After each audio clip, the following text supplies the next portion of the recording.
Bonjour et bienvenue sur cette première série de vidéos sur la création de jeux vidéo adressés aux tout débutants, aux plus jeunes. Vous pouvez créer un jeu vidéo à partir de la primaire, 6, 7, 8, 9, 10 ans. Et vous allez voir que cet outil est relativement adapté. Alors, c'est un petit logiciel qui s'appelle Scratch. Alors vous tapez sur internet Scratch 2. Donc vous allez tomber sur cette page de résultats et vous allez trouver Scratch Offline Editor. Vous cliquez dessus. Si vous avez Adobe Air, vérifiez que vous avez la bonne mise à jour. Du coup, il suffit de suivre le lien de téléchargement ici. Si vous ne l'avez pas, vous suivez le lien de téléchargement. C'est très facile d'utilisation. Et après, il vous suffit, pareil, de télécharger en fonction de votre système d'exploitation sur votre ordinateur, quel lien vous devez suivre. Donc moi par exemple c'est Windows, je clique sur Download et du coup ça télécharge. Alors je l'ai déjà téléchargé, donc c'est pour ça que je vais pas du coup faire avec vous l'installation. C'est très simple, vous faites suivant et vous arrivez sur cette page là. Alors voici le logiciel donc Scratch 2 qui a été développé par le MIT et vous allez voir qu'il va être très utile. Alors pas pour faire des jeux grand public comme des Call of Duty, des GTA, Non. On va faire du coup des jeux relativement simples et basiques, mais au moins ça va nous permettre d'apprendre les bases de la programmation. Alors, qu'est-ce qu'il y a sur ce logiciel? Tout d'abord, il y a une partie, ici, une fenêtre avec un chat qu'on peut déplacer. Ça va être du coup notre éditeur graphique. C'est là où on va pouvoir visualiser un petit peu les objets qu'on met, tout ça, et interagir avec. Ici, vous avez la zone où vont être répertoriés tous nos objets. Donc là, nous avons qu'un seul chat, mais vous allez voir qu'on va pouvoir mettre des caisses, on va pouvoir mettre plein d'objets. Ici, vous êtes sur la partie script, donc ça va être tous nos morceaux de puzzle qu'on va pouvoir assembler pour faire le code. Le script, c'est le code en fait pour que notre jeu soit jouable tout simplement. Et vous allez voir que on va pouvoir assembler une infinie de combinaisons pour arriver à ce qu'on a envie. Les costumes, on verra ça un peu plus tard, on va pouvoir personnaliser nos objets, leur attribuer plusieurs costumes et de les faire défiler, vous allez voir que ça va donner une sensation de mouvement. Mais ça sera l'objet d'une future vidéo. Et la gestion du son, qui est très importante aussi pour le jeu. Alors, commençons par le déplacement. C'est ce qu'il y a de plus simple, mais c'est essentiel pour en faire un bon jeu vidéo. Il faut que le personnage, il faut qu'on puisse le faire bouger, ou si c'est un jeu à la première personne, du coup on puisse bouger. On a besoin de quoi? On a besoin soit d'une manette, soit d'un clavier. Là on est sur un support ordinateur, on va utiliser le clavier. Alors, un ordinateur c'est assez simple à comprendre, mais il faut tout lui expliquer. On va considérer que c'est un bébé et qu'on va lui apprendre plein de choses, mais pour qu'il sache le faire, faut lui apprendre, il faut lui dire. Si on lui dit pas, il le sait pas. Pour nous, c'est super intuitif de dire, non mais attends, le chat il est là, si j'appuie sur la touche de droite du clavier, il va avancer. Je sais pas si vous entendez les touches, mais là il se passe rien. Sur la touche de gauche, c'est pas possible, je voudrais qu'il recule. Puis si je veux qu'il monte, je voudrais la touche du haut. Alors peu importe la touche, vous pouvez utiliser n'importe quelle touche. Là, on lui a rien dit, il fait rien. Ok. On va commencer par lui dire quelque chose de très simple. Alors vous allez vous rendre dans événements. Et il y a une pièce qui est très importante, c'est le petit drapeau vert. Vous voyez, vous avez le même drapeau vert qui est ici. À côté, vous avez un petit bouton rouge. Le drapeau vert correspond au début du programme, au lancement du jeu. pour arrêter le jeu, il suffit de cliquer sur le bouton rouge. Très bien. Donc là, quand on démarre, quand on clique sur le bouton, sur le drapeau vert, donc quand on démarre le jeu, ok, qu'est-ce qui se passe? Ensuite, on va aller dans contrôle. Vous allez voir que dans contrôle, ces pièces-là, vous allez vous en servir, mais vraiment tout le temps, tout le temps, tout le temps. Et même quand vous allez apprendre à programmer avec un vrai langage de programmation, comme le JavaScript, par exemple, ou le C# ou autre, vous allez voir que vous allez retrouver, en fait, ces morceaux de pièces. Alors, pas sous forme de pièces de puzzle, mais écrits, et ça, franchement, ça ressemble vraiment. Donc là, ce qu'on veut, nous, c'est que quand on touche une touche, à n'importe quel moment, il se passe quelque chose. Ok, donc on veut répéter ça indéfiniment. Ensuite, vous avez le si alors. Si quelque chose, ok, alors il se passe quelque chose. Ah, ça c'est intéressant. Pour mettre la pièce à l'intérieur, vous voyez, hop, il y a un petit changement de couleur. Vous cliquez SME. Vous pouvez faire la même chose, mais à l'extérieur. Nous, ça va pas être notre cas, ça. Hop, on va le mettre à l'intérieur. Très bien. Notre clavier, on va le retrouver dans les capteurs. Et vous avez touche espace pressé. Ah oui, mais espace, c'est pas celle-là que j'avais imaginé. Comment je peux faire? Alors, tout simplement, vous avez une flèche noire et vous avez toutes les touches du clavier. Donc moi, je veux la touche de droite. Pas de bas, de droite. Donc, si la flèche de droite est pressée, alors, 1, on veut qu'il avance. Dans mouvement, avancer de 10. Hein? Ok, pourquoi pas. Très bien. Et ben, on va tester. On va tester pour voir si ça fonctionne déjà. On clique sur notre drapeau vert pour dire on commence. Et j'appuie. Et il avance. Super. Allez, maintenant recule. Recule.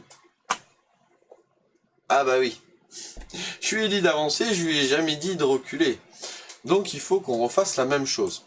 Alors, un développeur, c'est quelqu'un qui aime beaucoup travailler, mais qui n'aime pas refaire les mêmes choses. Un peu feignant quand même. Hein. Donc vous allez voir que on va utiliser plein d'astuces pour nous faciliter la vie. Vous faites un clic droit avec la souris et vous avez dupliqué. Hop. Ça a dupliqué le code.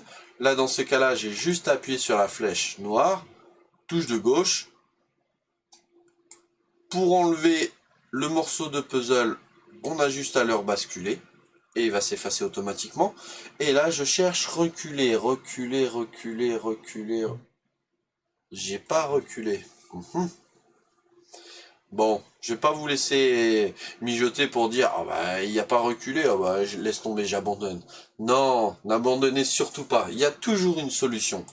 On va faire avancer, mais pas de 10, de moins 10. Hop, on relance. Très bien, donc là j'avance et je recule. C'est magique. C'est magique et magnifique. Très bien. Vous allez me dire, oui, est-ce qu'on peut changer les valeurs? Oui, bien sûr. Si on met des plus petites valeurs, 2 et moins 2 par exemple, vous allez voir que votre personnage va avancer moins vite et reculer moins vite. Si vous mettez des chiffres plus hauts, ça va augmenter la vitesse. Jusque-là, très simple. Bon, je vais en faire plusieurs des vidéos, mais à chaque fois, à la fin de la vidéo, en tout cas c'est comme ça que j'ai réfléchi un petit peu dans ma façon de faire ces vidéos, c'est de vous lancer quelques défis. Là, on a fait avancer et reculer notre chat. On va imaginer qu'il est dans l'espace, et moi je voudrais qu'il monte vers le haut, quand on appuie sur la touche, la flèche du haut, et quand on appuie sur la flèche du bas, ils descendent. D'accord? Je vais vous laisser quelques minutes. Donc là, vous pouvez mettre la vidéo sur pause, vous pouvez quitter la vidéo et reprendre la vidéo à un autre moment. Voilà, vous faites ce que vous voulez. Le but, vraiment, c'est d'essayer de le faire par vous-même. Pourquoi? Parce que c'est important d'expérimenter, de tester tout seul. Parce que quand vous allez expérimenter, vous allez vous tromper. Et c'est pas grave de se tromper. Au contraire, plus on se trompe, plus on apprend de choses, plus on se demande mais pourquoi ça ne fonctionne pas, pourquoi j'ai pas réussi. Et du coup à un moment donné on trouve la solution, mais on a appris tellement de choses à côté que c'est beaucoup mieux que si on avait regardé jusqu'au bout la vidéo et que ah bah oui bah c'est simple, c'est comme ça. Oui, mais c'est mieux de le faire soi-même. Et puis il y a aussi une autre raison. Vous allez voir que je vais vous donner une solution, mais c'est pas forcément la seule, même voire la meilleure. Pour moi, je pense qu'il n'y a pas de meilleure façon. Il y a le résultat. On demande à faire quelque chose, ça fonctionne ou ça ne fonctionne pas. Peu importe comment vous le codez. D'accord? Donc moi, je vais vous montrer une façon de le coder, mais peut-être que vous avez imaginé une autre façon. Et elle sera tout aussi bonne. Bon, allez, je vous donne du coup la solution. Alors, je reprends mes morceaux que je duplique. Je vais directement faire les deux. Hop, je vais, quand je touche la flèche du haut, presser, ça, je l'enlève. Et là, la flèche du bas. Très bien. J'ai ma structure de base. Quand on appuie sur la touche du haut, il va se passer quelque chose. Quand on appuie sur la touche du bas, il va se passer quelque chose. Bon, alors on a vu que pour avancer, c'était un chiffre positif. Pour reculer, on mettait avancer avec un chiffre négatif. Oui, sauf qu'il n'y a pas monter. Parce que moi j'aurais bien vu monter plus et monter avec du moins, ça faisait redescendre. Eh ben oui, mais il n'y a pas. Quand on passe la flèche au niveau de l'éditeur, ici, vous voyez qu'il y a des chiffres en bas, X et Y, et vous voyez que ça bouge. Mais ça bouge pas n'importe comment. Si je déplace ma flèche de ce sens-là, le chiffre qui bouge le plus, c'est les X. Quand je bouge ma flèche du haut vers le bas, le chiffre qui bouge le plus, c'est les Y. Ok, très bien. Donc là, on sait que c'est les X. Et là, on sait que c'est les Y. Très bien. Au milieu de l'écran, le point, c'est 0,0.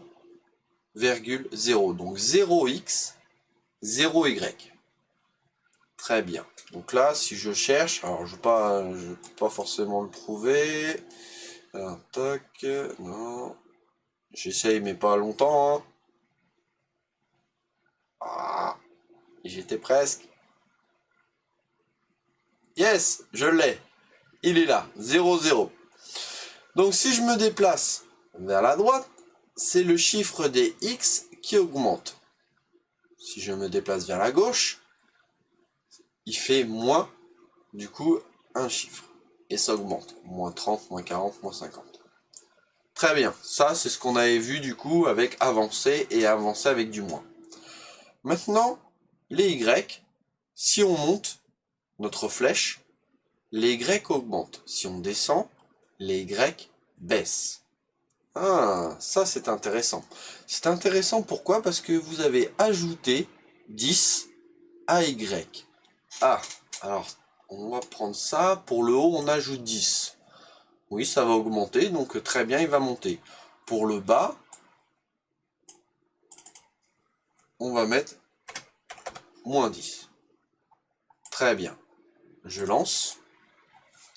Donc gauche, droite, avec mes petites mesures, ça fonctionne. Je monte, très bien, et je redescends. Super. Objectif atteint. Notre personnage monte et descend et bouge sur les côtés. Je vais remettre 10 parce que ça fait bizarre. Hop, et 10. Je relance. Et voilà. Ah, c'est beaucoup mieux. Très bien. Et ben voilà pour les déplacements. D'accord?